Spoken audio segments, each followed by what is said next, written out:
मला या सुरमईच्या तुकड्यामध्ये एवढाच काटा फक्त भेटला होता। नमस्कार मित्रांनो, मी विरू तुमच्यासाठी घेऊन आलोय एका नवीन हॉटेलचा रिव्ह्यू। तर ही फिश थाळी खाण्यासाठी आपण आलो होतो चिपळूण इथं।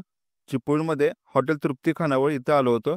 इथं तुम्हाला फिश मध्ये भरपूर प्रकार मिळतील। आपण आपली ऑर्डर दिली। ही एक घरगुती खानावळ आहे। ऑर्डर दिली त्यानंतर या दोघांचा ती सध्या काय करते हा विषय रंगलेला होता। तोपर्यंत आपली ऑर्डर आली। आपण सुरमई थाळी आणि मटन वडे थाळी मागवलेली होती। मटन वडे थाळी 250 रुपयाला होती। सुरमई थाळीमध्ये तांदळाची भाकरी, सुरमईचे 2 पीस, सोलकढी आणि करी एवढं काय भेटते। सुरमई करी सोबत खाऊन बघितली, एकदम अल्टिमेट टेस्ट लागत होती त्याची।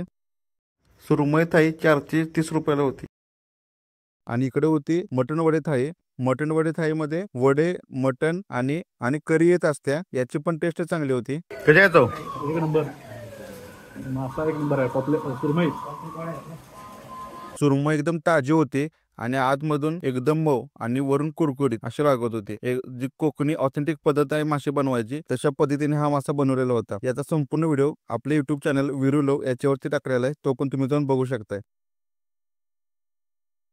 आणि कोकणात आलं की जिरा राईस विसरून जायचं, ह्या कोकणी भात खायचा, एक नंबर लागतं हे पण कॉम्बिनेशन। तेच व्हिडिओ बघायचे असतील तर आपल्या चॅनलला लाईक, शेअर, सबस्क्राईब करा। भेटूया आपण पुढच्या व्हिडिओमध्ये।